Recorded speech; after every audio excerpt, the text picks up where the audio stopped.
Hello, Enda. Hello. Welcome to 42 Questions. Thanks for inviting me. You're welcome. Let's begin. Coffee or tea? Coffee. I'm not a big tea drinker. Okay. How did you start your day today? Again with coffee, and then breakfast in the sunshine on my balcony, and then hop on a train to come in and meet you. Ah, great.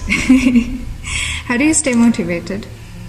It's a tough question. I'm not really sure there's any one trick. It's just the job keeps you motivated, your family, your friends, not one thing in particular. Okay. Who was the last person you wrote an email to? It was on Friday to an author whose paper I just accepted. So Happy news. Happy email, I hope. That author. Okay. Which was the last conference you attended? A conference here in Berlin, actually, on chemistry for energy. It's just in the Fritz Haber Institute. Okay. Please describe your version of a relaxed weekend. I think the mornings are always very important to me, so having a coffee, reading the newspaper, taking it slowly, not having any major rush. So because breakfasts are always rushed in the weekday, it's nice to have weekends just to, as long as you want with your breakfast. Then otherwise, well, here in Germany, shops are closed on Sundays, so if you want to do shopping, you have to do all your shopping on Saturday. So it's shop on Saturday or you don't eat for the next week. So typically I have to do my shopping on Saturday. And then, maybe meet some friends in the evening. At the moment, we're occasionally exploring different parts of Berlin, seeing different sides. Then maybe a run. So that's a Sunday, another long breakfast, of course, and then go for a run, maybe the gym, and then get ready for work the next day. Okay. Which was the last news article or publication that you read, which made you go, wow? I think it was the recent article in Nature on machine learning for organic synthesis, so designing record synthesis with no human input. I think it was because it made you really think differently about, it made the whole community think differently about where the field was going, in a good way. That sounds very interesting. I hope it works. It's working out. It's been made some good successes. It won't put chemists out of business by any means. It's a tool to help them, but certainly it's an exciting one. Okay. Country you last visited? Ireland. So I went home to visit my family, see some friends, enjoy the weather. That was a month ago or so. Okay. And country you wish to visit? The one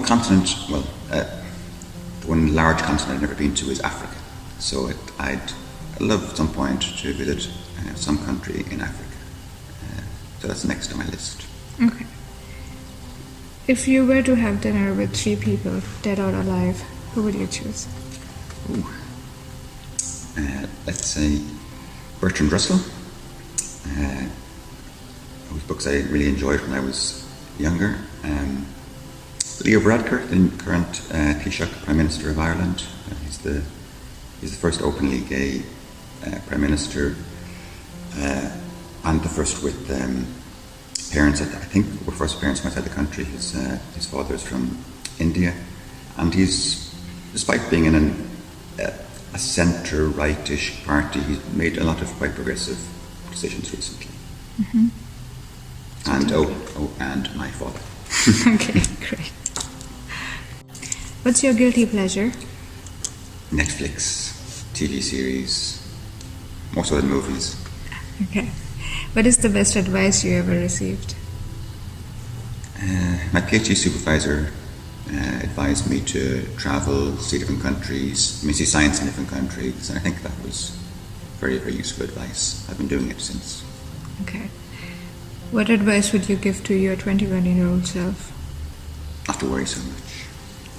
And what advice would you give to 12-year-old kids today? To be kind and to be careful whose advice you listen to. Okay.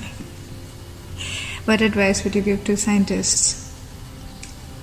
Not to be afraid to communicate to others outside your field.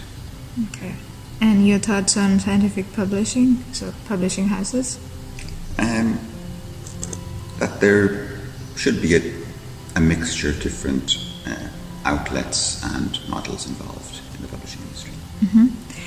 What, in your opinion, is one key thing that is important for an editor? A quality? To be enthusiastic, to enjoy reading science, obviously, because most of your day is going to be reading science, so you have to love that. And I think maybe most importantly, to see a bigger picture, to be able to put it work in context, even though it's not exactly in your field, to be able to put that work in the context of the field it's in. Okay.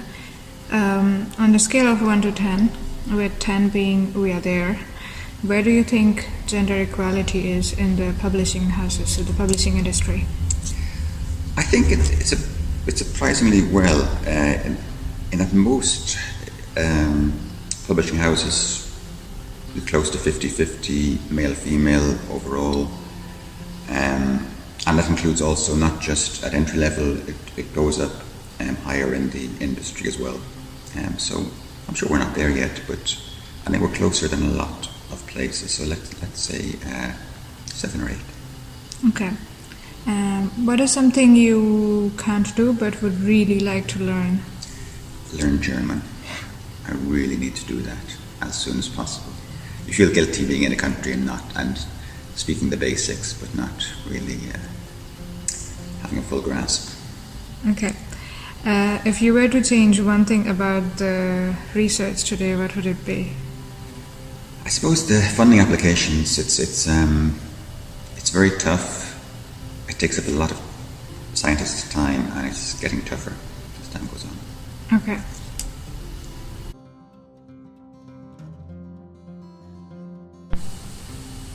Yeah. Subscribe to the Science Talk to get your dose of science today. Thank you, Enda. You're welcome.